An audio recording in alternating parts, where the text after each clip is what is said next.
하나님의 음성으로 담대함을 얻은 여호수아는 이스라엘의 지도자가 되었고 이스라엘 백성들에게 바로 선포를 합니다. 우리는 하나님이 모세에게 약속해 주신 이 가나안을 곧 들어가게 될 것이다 라고 아주 강하게 선포합니다. 여러분, 믿음은 선포입니다. 선포하고 나가는 것입니다. 하나님이 우리에게 분명하게 주신 것이 있음을 믿고 믿음으로 선포하고 나가는 것, 그게 믿음의 참다운 모습인 것이죠. 자, 이렇게 여호수아가 백성들에게 선포하니까 백성들이 응답을 합니다. 네, 우리들도 모세가 살았을 때 우리가 모세에게 순종했던 것처럼 당신의 모든 지도력에, 당신의 모든 말에 우리가 다 따르고 순종하겠습니다 라고 응답을 합니다. 자, 이제 여호수아는 2명을 뽑아서 요단강 건너편에 있는 여리고 성을 정탐하게 합니다. 이제 요단강이 바로 눈앞이죠. 그 요단강을 건너면 바로 큰 성 여리고라고 하는 큰 성이 거기에 이제 놓여 있는데 그 성을 가서 보고 오라는 것입니다. 이 모세도 가나안을 앞에 두고 정탐꾼을 보냈죠. 그런데 모세가 보낸 것과 이 여호수아가 보낸 것에는 차이가 있습니다. 모세는 12명을 보냈지만 여호수아는 2명만을 보냅니다. 그리고 모세가 보낸 12명은 그 지역 가나안을 탐지하고 돌아와서는 2명은 긍정적인 보고를 했지만 10명은 부정적인 보고를 했잖아요. 그런데 이 여호수아가 보낸 이 2명은 긍정적인 보고를 하게 됩니다. 둘 다 똑같은 긍정적인 보고, 믿음의 보고를 하게 됩니다. 뭐라고 보겠는지 보실까요? 시작! 또 여호수아에게 이르되 진실로 여호와께서 그 온 땅을 우리 손에 주셨으므로 그 땅의 모든 주민이 우리 앞에서 간담이 높도이다 하더라. 모세 때 보고자들이 한 보고와 이 2명의 보고의 차이점이 뭘까요? 그들은 믿음이 없는 보고였고 이들은 믿음이 있는 보고였다고 하는 것입니다. 그런 차이였지요. 그것을 한 여호수아는요, 믿음이 있는 사람을 뽑아서 보낸 겁니다. 아예 처음부터 믿음이 없는 그냥 각 12지파에 한 명씩을 뽑아보낸 게 아니고요, 믿음이 있는 2사람을 뽑아서 보냈던 것입니다. 여러분, 하나님은 그분의 역사를 믿음을 가진 이들을 통해서 이뤄나가신다고 하는 것입니다. 교회도 역시 마찬가지예요. 믿음을 가진 이들이 얼마나 교회에 많은가, 얼마나 많이 차지하고 있는가가 교회의 방향을 정하게 되어 있습니다. 믿음이 없으면, 성도들에게 믿음이 있는 이들이 무리가 적으면 교회의 방향은 막 흔들립니다. 이리 흔들리고 저리 흔들립니다.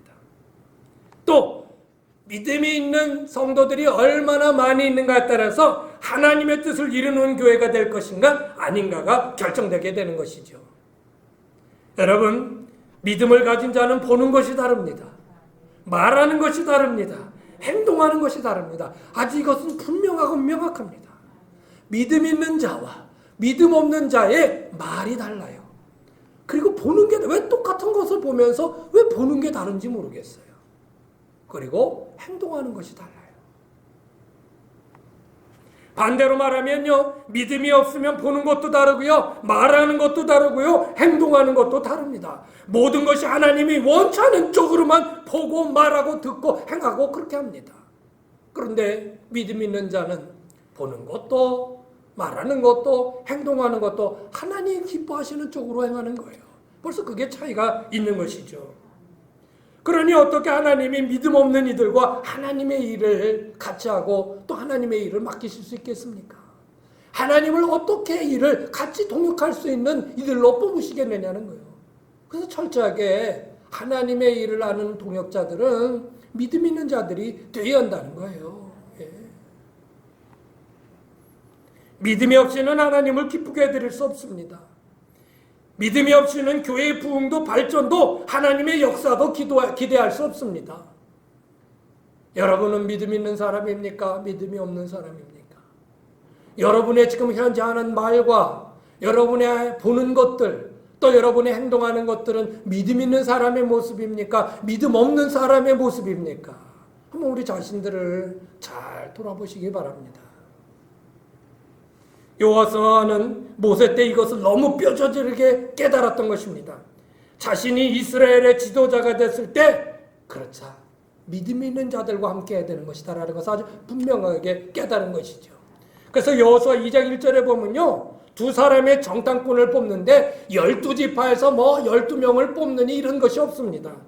어떤 대표자를 뽑지도 않았습니다. 그저 100만이 넘는 인원 중에 딱 2명을 뽑습니다.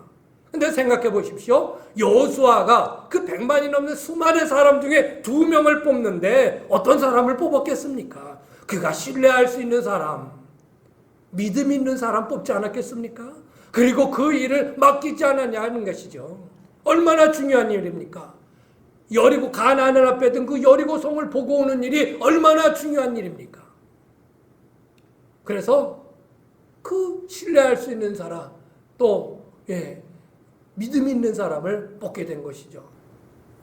하나님에게 쓰임받는 그 한 사람, 믿음 있는 그 사람, 바로 그런 여러분이 되시기를 주의 이름으로 축원합니다. 그런 여러분 되시죠.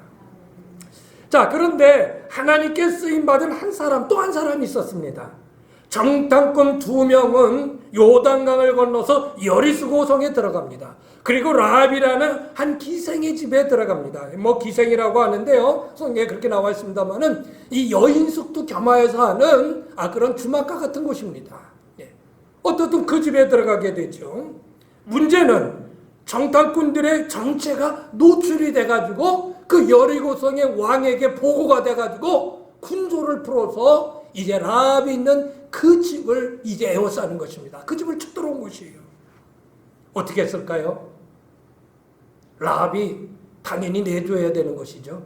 그 사람들 여기 있다고 해야 되는 거 아니에요? 자기네 백성이고 그리고 다음에 그들이 군사가 와가지고 그랬는데 안 나겠어요? 그런데 그렇잖아요. 라합이 2 사람을 숨겨줍니다. 그래 거짓말을 해요. 그 사람들 왔었는데 얼마 전에 지금 나갔다. 그러니까 빨리 뒤쫓아가면 그 사람들 잡을 수 있을 거라고 하고요. 그 사람을 숨겨주고 그 다음 날 조용히 그들을 내보내서 그 성에서 이렇게 내려가지고 끈으로 내려가지고 그래서 그들을 이제 다시 돌아가게끔 해주는 것입니다. 왜 그들을 숨겨줬을까요? 왜 그들을 보호해줬을까요? 오늘 본문 말씀 읽었던 9절의 말씀의 그 의미를 우리가 분명히 알 수 있습니다. 한번 9절의 말씀 읽어보실까요? 시작. 말하되 여호와께서 이 땅을 너희에게 주신지를 내가 아노라. 이 라합은 알았던 거예요. 이 땅을 여호와께서 너희들에게 주셨다는, 이스라엘에게 주셨다는 것을 내가 알았다는 거예요. 계속해서 우리가 시작. 우리가 너희를 심히 두려워하고 이 땅 주민들이 다 너희들 앞에서 간담이 녹나니.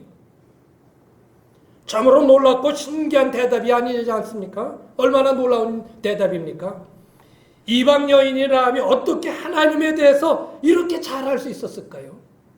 모세가 40년 동안에 있었던 모든 일들, 이집트에서 나올 때 홍해를 갈랐던 일들, 광야에서 수많은 적들과 싸워서 또 이겼던 그런 일들을 이 라합은 다 알고 있었던 거예요. 다 들었었던 거예요. 아마도 라합이 여인숙을 해서 이런 내용들을 잘 알고 있었을 것이죠. 옛날에 그렇지 않습니까? 옛날에 주막에서 많은 사람들이 술을 마시면서 이야기하면서 또 혹은 국밥을 먹으면서 세상에 돌아가는 얘기도 하고 또 지역의 소식도 듣고 그랬던 것이 주막이지 않습니까? 마치 그런 역할을 했던 것이 라합의 집이었다는 거죠. 그래서 라합은 일찌감치 이스라엘 백성들이 40년 동안에 어떤 일들이 있었다는 것을 들었다는 거예요. 다 들어서 알았다는 것입니다. 여러분, 그리스도인들은요, 또 교회는요, 이처럼 하나님의 살아계신 증거들을 보여줄 수 있어야 되는 것입니다. 보여줄 수 있어야 되는 겁니다. 초대교회가요, 그들 가운데 일어나는 일들과 초대교회 성도들의 모든 활동하는 모습을 보고요, 주변의 많은 사람들이 그리스도인들을 칭송했습니다. 칭찬했습니다. 그리고 한편으로는 두려워했다라고 말씀하고 있습니다. 예수 믿는 사람들 두려웠다는 거예요. 왜 그랬을까요? 저들에게는 함부로 대할 수 없는 뭔가가 있다는 걸 그들이 느꼈던 거예요. 그들의 가운데 일어났던 일들, 그들이 행하는 모든 모습을 보고 야, 저 사람들 그리스도인들은 뭔가 있다. 그걸 느끼고 두려워했다는 것입니다. 우리는 복음을 전할 때요, 전도를 한다고 할 때 세 가지의 형태가 있습니다. 첫 번째는 순수하게 복음을 전하는 겁니다. 예수 믿으십시오. 예수 믿고 제사함 받고 구원 얻으십시오 하는 순수 복음을 전하는 거죠. 그것이 첫 번째 방법입니다. 두 번째 방법은 뭘까요? 그리스도인들이 선행을 통해서 전도하는 것입니다. 한마디로 말하면 예수 믿는 사람들이 이렇게 사는 것이다라는 것을 보여줘서 그들에게 칭송을 받는 겁니다. 뭐예요? 선한 모습, 정직한 모습, 친절한 모습, 선행을 베푸는 모습, 사랑하는 모습, 이런 것을 보여줌으로써 많은 이들이 칭송하게 되고, 그래서 예수 믿는 사람들이 좀 다르구나 하고 예수 믿게 되는 거예요. 이렇게 여러분 좋은 관계들을 맺어서 그들에게 좋은 모습을 보여줘서 여러분이 그렇게 전도할 수도 있는 것입니다. 우리가 입으로서 예수 믿어요 라고 얘기하는 것도 아주 중요한 전도지만, 이렇게 좋은 모습을 보여주는 것도 전도의 한 좋은 방법이 된다는 거예요. 그런 측면에서 여러분은 좋은 모습 보여주고 계시죠? 그래서 여러분을 보고 나도 집이 따라 교회 나가도 될까? 이렇게 이제 얘기가 막 나오는 거지요. 세 번째는 뭘까요? 하나님의 살아계신 역사를 보여주는 거예요. 바라 하나님의 능력이 이렇다라는 것을 보여주는 것입니다. 어떤 어려움과 힘든 일에도 굴하지 아니하고 우리 하나님 붙들고 꿋꿋이 이겨나가는 모습을 보여주는 거예요. 야, 다르다. 어떤 이는 심지어 정말 아주 중한 그런 질병에, 그런 병에 걸렸는데 하나님의 은혜로 그 나음을 입었는 것이죠. 그래서 그것을 통해서 하나님의 살아계심을 보여주는 거예요. 여러분이 하나님 앞에 그런 귀한 은혜들을 받은 게 있다면 적극적으로 보여줘야 됩니다. 남들에게 보여줘야 합니다. 보여주지 않으면 안 돼요. 자, 그래서 그렇게 하나님의 살아계신 역사를 그가 보고 듣고 했어서 이제 하나님을 라합은 알고 있었던 거예요. 미리. 이방인의 라합은 하나님이 이스라엘 백성들과 함께하는 것을 분명하게 깨달았고 알았고 믿었다고 하는 것입니다. 만약에 정탐꾼들이요 그냥 그 라합이 내주어 가지고 잡혔더라면 여리고 성에 군사를 풀어서 아주 그 요단강 주변을 아주 그냥 철벽처럼 철통처럼 그렇게 방어를 하고 있었을 겁니다. 그러면 건너오지 못할 수도 있었겠죠. 그런데 라합이 그들을 살려줌으로 말미암아 그가들이 이스라엘에 쉽게 올 수 있었게 되는 것이죠. 라합의 도움은요 하나님의 도우심입니다. 하나님은 라합이라는 한 여인을 택하셔서 그로 하여금 이스라엘 백성들이 가나안에게 들어올 수 있는 길을 열게 하신 것입니다. 네. 라합은 나중에 어떻게 됐을까요? 살몬이라는 사람하고 결혼을 해서 유대인 살몬이라는 사람하고 결혼을 해가지고요 아들을 낳았는데 그 아들의 이름이 보아스예요. 보아스는 누굴까요? 룻의 남편이에요. 그러니까는 라합은 룻의 시어머니가 되는 거예요. 새로 결혼했잖아요. 원래 룻이 있던 남편이 죽어서 이제 보아스하고 결혼했고요. 자, 그러면 이 보아스는 누구를 낳았어요? 오벳이라는 사람을 낳았고, 오벳은 누구를 낳았을까요? 오벳은 다윗의 아버지 이새를 낳은 거예요. 그러니까 다윗의 바로 조상이 된 거예요. 이 라합이. 그리고 그 다윗의 계보에서 누가 낳았습니까? 예수님이 나셨잖아요. 이게 참 얼마나 놀라운 일입니까? 이 기생이라는 신분으로 예수님의 족보에 올라가는 아주 중요한 여인이 됐던 것입니다. 무엇이 아무것도 아닌 천하게 취급할 수밖에 없는 한 여인을 이렇게 귀한 족보에 오르는 여인이 되게 했을까요? 정탐꾼을 살려준 공 때문에 그랬을까요? 아니에요. 그렇지 않습니다. 단순히 이스라엘의 정탐꾼을 살려준 공로 때문이 아니었습니다. 그 여인에게는 하나님을 향한 믿음이 있었기 때문입니다. 그 믿음은 믿음의 사람들과 함께하는 결단을 내렸기 때문에 그런 것입니다. 여기에 믿음의 모습이 무엇인지 우리에게 아주 분명하게 보여주고 있습니다. 무엇입니까? 시작! 믿음이란 뭡니까? 하나님의 뜻이 계신 그것을 택하는 게 믿음인 것입니다. 믿음의 대장정의 말씀을 우리가 계속 보면서 참으로 믿음은 선택에 관계된 것이다 라는 생각을 많이 갖게 됩니다. 믿음은 선택이구나. 어떤 것을 선택하는 것일까가 믿음이구나. 그런 생각을 많이 돼요. 라합은 하나님의 뜻은 이스라엘로 하여금 이 가나안을 차지하는 것에 분명히 있다는 것을 알고 그것을 선택한 것입니다. 청당권 2명은 아무것도 아니죠. 라합은 이스라엘 군대나 그 사람들을 본 적도 없습니다. 지금 현재는 강력한 여리고성과 그 군대가 더 셉니다. 그런데도 라합은 그 두 사람을 선택했습니다. 여러분, 하나님의 뜻은 반드시 세상적으로 유리하거나 더 강력하게 더 대단한 것에 있지 않습니다. 우리가 알다시피 이스라엘은요, 여리고성을 무너뜨릴 때 그들은 손 하나 까딱 안 하고 그 여리고성을 무너뜨립니다. 여리고성을 무너뜨린 것은 이스라엘의 군사력이 아니었습니다. 여러분, 어떻게 기드온은 그의 300명의 군사로 미디안 군대 14만 5천 명을 즉 450대 1의 전쟁에서 이길 수 있었습니까? 엘리야는 바알신을 섬기는 이들과 850대 1의 기도 대결을 벌였는데 어떻게 이겼습니까? 반드시 큰 것이 이깁니까? 반드시 큰 것에 놀라운 역사가 나타납니까? 그렇지 않습니다. 고린도전서 1장 26절에서 29절을 한번 좀 봅시다.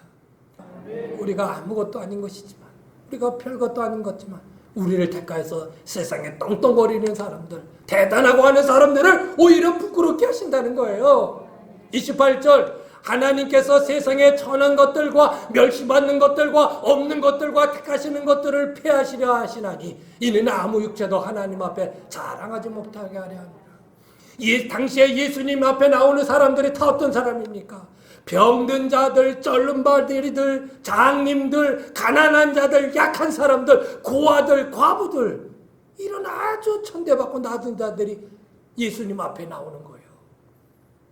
그리고 예수님 앞에 은혜를 받고 당당하게 세상의 한 일원으로, 이전에는요 남들 앞에 자기의 모습을 내놓지도 못했어요. 아이고, 내가 나 같은 사람이 아무것도 없고 가진 것도 없고 배운 것도 없고 또 이렇게 찌질하고 병 들어가지고 아프고 내 같은 사람 이랬는데요, 예수님을 믿고 나니까 당당해진 거예요. 봐라, 하나님의 자녀다, 구원받았다, 하늘 백성이다, 당당하게 나가는 거예요. 예, 여러분 당당하게 나가세요. 예.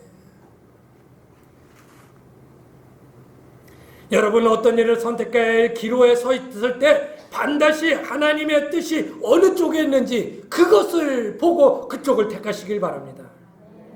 여러분이 약하고 부족하고 모자라는 것 때문에 주저하지 마세요. 여러분이 하나님의 뜻을 따라 선택하는 그것에 하나님의 강하심이 있습니다. 강하심이 있습니다. 하나님의 뜻이 어떤 것인지는 간단합니다. 목사님, 하나님의 뜻이 어떤 건지 우리가 어떻게 잘 모르잖아요. 간단해요. 가르쳐드려요, 말아요? 그 정도 가져는 안 돼요. 가르쳐드릴까요, 말까요? 가르쳐드려요? 간단해요. 내가 이것을 선택했을 때 하나님이 기뻐하시고 영광 받으실 일이냐? 아니다. 쉽죠? 아주 쉬워요. 네, 아주 쉽습니다. 내가 이것을 택했을 때 하나님이 기뻐하시고 하나님 영광 받을 일이라 하면요, 그것을 택하는 거예요. 근데 우리가 왜 그것을 못 택하나요? 그걸 택하면 좀 손해가 올 것 같거든요. 그걸 택하면 어려움이 있거든요. 어려움이 있을 것 같단 말이에요. 예? 그러니까 그걸 주저주저 못하면 결국 그것 때문이죠. 우리가 하나님의 뜻이 이것인지 저것인지 몰라서 못하는 경우는 거의 없어요. 예. 여러분, 내게 설령 경제적으로나 사회적으로나 이게 손해가 된다 할지라도 우리는 하나님의 뜻이 그것이라면 그것을 택하며 나가는 겁니다. 그게 그리스도입니다. 그럴 때 강력한 하나님의 역사가 그 가운데 나타납니다. 그런 역사가 여러분 가운데 나타나시길 주의 이름으로 축원합니다. 자, 두 번째는 뭐예요? 시작. 믿음의 사람들과 함께 하십시오. 예, 여러분 꼭 기억하세요. 믿음의 사람들과 함께 하십시오. 여호수아도 믿음의 사람들과 함께 했고요. 라합도 정탐꾼을 보았을 때 그들이 믿음의 사람이라는 것을 깨닫고 그들과 함께 했습니다. 믿는 성도들은 믿음의 사람들과 함께 해야 합니다. 왜냐하면 그 사람에게 하나님이 함께 하시기 때문에 그렇습니다. 근데요, 믿는 사람들과 함께 한다는 말은요, 예수 믿는다는 것, 또 단순히 교회를 다닌다는 것을 의미하는 것이 아니에요. 믿는 사람들과 함께 한다는 게 뭐예요? 저 사람 교회 다니니까요? 저 사람 뭐 예수 믿는다니까요? 그래서 그들과 함께 하는 거 아니에요. 믿는 사람들과 함께 한다는 것은 믿음이 있는 사람들과 함께 하는 거예요. 다시 말하면요, 교회를 다닌다고 해서 다 믿음이 있는 게 아니라는 거예요. 교회 다닌다고 해서 믿음이 있는 것과 꼭 같이 나간다, 같이 비례한다, 그렇지 않을 수도 있다는 것입니다.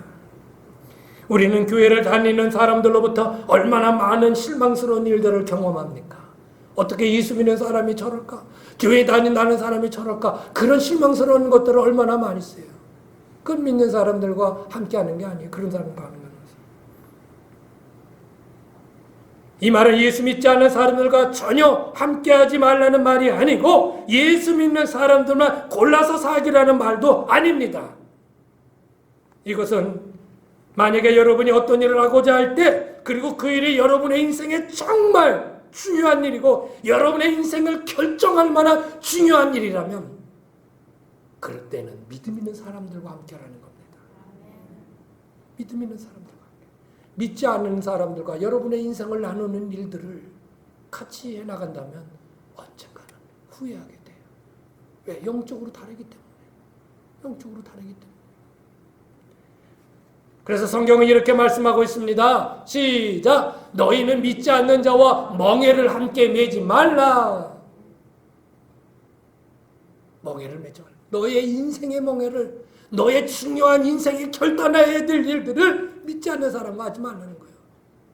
의와 불법이 어찌 함께하며 빛과 어둠이 어찌 사귀며 그리스도와 벨리알이 어찌 초화되며 믿는 자와 믿지 않는 자가 어찌 상관하며. 다시 말씀드리거니와 믿지 않는 사람과 사귀기도 하고 말하기도 하고 또 그들과 친하게도 지내십시오. 그러나 인생의 중요한 문제, 하나님 앞에 귀한 결단을 내려야 될 그때에는 믿는 이들과 함께 하십시오. 믿는 이들과 함께 하십시오. 예수 믿는 사람들은 그와 가까이 하는 사람이 어떤 사람들을 볼 때 그의 믿음의 수준과 신앙의 방향성을 가늠하게 되는 거예요. 아셨죠? 자, 그래서 믿는 이들과 함께하는 거, 그것이 믿음이라는 것입니다. 자, 마지막으로 뭘까요? 시작! 믿음의 선택에는요, 자신의 희생이 필요하다는 것입니다. 라합이 정탐꾼을 숨겨준다는 것은 적과 내통하는 것이죠. 그렇지 않습니까? 국가적으로 볼 때는 반역행위입니다. 결과적으로 그랬죠. 여리고성이 이제 이스라엘에게 넘어갔으니까 반역행위를 한 거나 마찬가지요. 만약에 이것이 발각될 때는요, 죽음을 면치 못합니다. 그럼에도 불구하고 라합은 정탐꾼을 숨겨주는 선택을 한 것은 그 선택이 하나님이 함께 하시는 선택이었고 그것이 올바른 선택이라는 것을 믿었기 때문입니다. 여러분, 살다 보면 내가 어떤 믿음의 결단을 할 때는 큰 손해에 그런 것들이 오게 될 때에 그런 결단도 있을 수 있습니다. 심지어는 어떤 사람은 직장에 관계된 일도 생겨요. 내가 이 믿음의 결단을 해서 이 직장에서 쫓겨날 수도 있다고 하는 그런 결단이 정말 위협이 올 때도 있어요.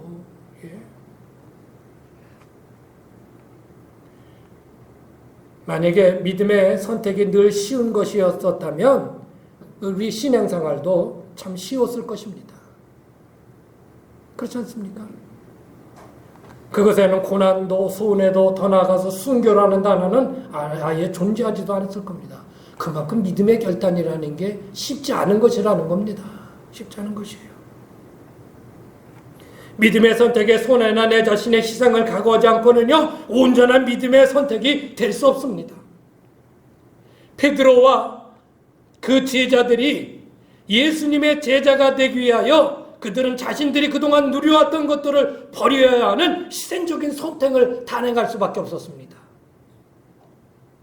바울은 자신의 사회적 지위, 학벌, 조상의 유업을 다 포기하고 희생적인 선택을 했던 것입니다. 성 프란시스는요, 그가 수도사가 되기 위하여, 하나님의 일을 하는 수도사가 되기 위하여 그의 아버지의 부자인 그의 아버지의 모든 유산을 다 포기하고 그는 수도사가 되겠다고 하는 결단을 했던 것입니다. 어느 날 예수님 앞에 한 청년이 왔습니다. 부자 청년이었어요. 예수님을 따르겠다는 겁니다. 그럴 때 예수님은 그에게 그의 모든 것을 포기해야 된다, 그의 재산도 포기해야 된다고 하는 선택지를 그 앞에 놓으셨습니다. 어떻게 했을까요? 그 청년은 그것을 포기하고는 예수님을 따르지를 못하겠다는 생각이 드는 겁니다. 그래서 포기하게, 저는 못할 것 같습니다 하고 돌아가지요. 초대교회 교인들은요, 자신들의 재산을 제자들의 발 앞에 내려놓습니다. 그리고 하나님의 선하신 뜻에 따라 사용을 해달라는 것입니다. 그런 일들이 많이 있는 거예요. 예수님이 서로 사랑하라는 그 사랑의 그 계명이 남들에게 선행을 베풀고 남들을 도와주라고 하는 그것으로 받아들였기에 자신들의 재산을 팔아서 사도들의 발 앞에 일정 부분 내놓는 것입니다. 그래서 사도들이 그것을 가지고 가난한 자들을 나눠주고 도와주는 이런 엄청난 일들이 초대교회에 있었던 것이죠. 여러분, 우리는 재산을 고사하고 매주 드리는 헌금이나 11조에도 충실하지 못한다면 믿음의 선진들에게 너무너무 부끄러운 모습이 아니지 않겠습니까? 그렇지 않습니까? 예? 그들은 자신들의 것들을 다 내면서, 아니, 그들은 순교까지 내면서 그들은 믿음의 선택을 했는데 우리는 어떠냐는 것이죠. 우리는 희생적 믿음의 결단을 포기하고 그저 노란 단풍이 깔린 아름다운 길만을 가고자 하는 그런 신앙의 모습을 가진다면 그런 정말로 부끄러운 모습이 아닐 수 없습니다. 현대인들 그렇죠. 누가 힘들게 예수 믿습니까? 누가 힘들게 교회 다닙니까? 내 마음대로 놀고 내 마음대로 즐기고 시간 되면 가는 거고, 교회 나가서 예배 드리는 거 그저 하나의 그저 액세서리에 불과한 것이죠. 있으면 좋은 거고 없어도 그만인 액세서리. 이게 현대 신앙의 트렌드예요. 그런 모습을 가지고 얼마나 많은 사람들이 그렇게 교회를 다니는지 몰라요. 초대교회의 믿음의 순교적 그런 선택, 믿음의 선택은 지금 찾아보기 쉽지 않아요. 찾아보기 쉽지 않아요. 저는 이런 신앙을 가진다면 우리나라의 교회는 20년 후에 그때 보장을 할 수 없다고 저는 생각을 해요. 우리 교회도 역시 그렇다고 생각해요. 여러분의 뭔가 희생적인 결단이 있고 정말 하나님 기뻐하시는 결단의 삶을 살려고 하는 그런 이들이 많고, 그런 이들이 우리 교회를 지켜나가면 우리 교회는 더 든든하게 서갈 수 있어요. 아멘. 여러분, 그런 교회가 되셔야죠. 그런 교회가 되셔야죠.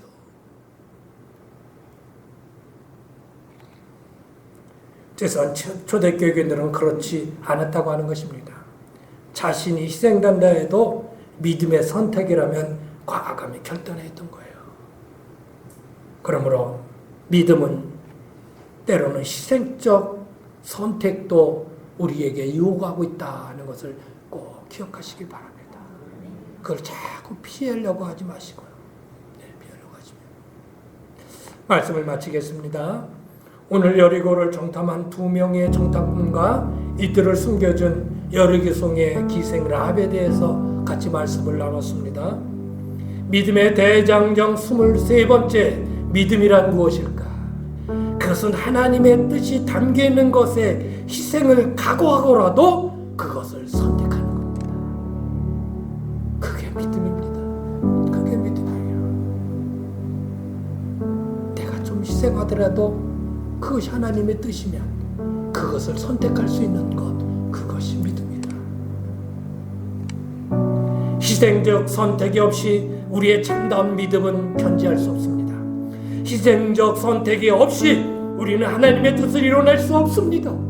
희생적 선택이 없이 우리는 하나님이 이루시는 역사에 동참할 수 없습니다. 어쩌면 죄 많은 이 세상에서, 수많은 세상의 것들이 유혹하는 이 세상에서 희생적 선택은 믿음의 본질이라고 할 수 있을지도 모르겠습니다. 이 시대에 살아가는 우리에게 있어서 믿음이 무엇일까? 시대별로 혹은 믿음이 다를 수 있겠어요. 그러나 이 시대에 우리에게 요구되는 믿음의 본질은 희생적 선택입니다. 그것이 믿음입니다. 여러분, 오직 하나님이 기뻐하시는 모습, 하나님의 뜻만을 바라보는 그런 모습을 가지고 여러분의 믿음의 아름다운 결단들이 나타내 보여주시기를 주의 이름으로 축원합니다.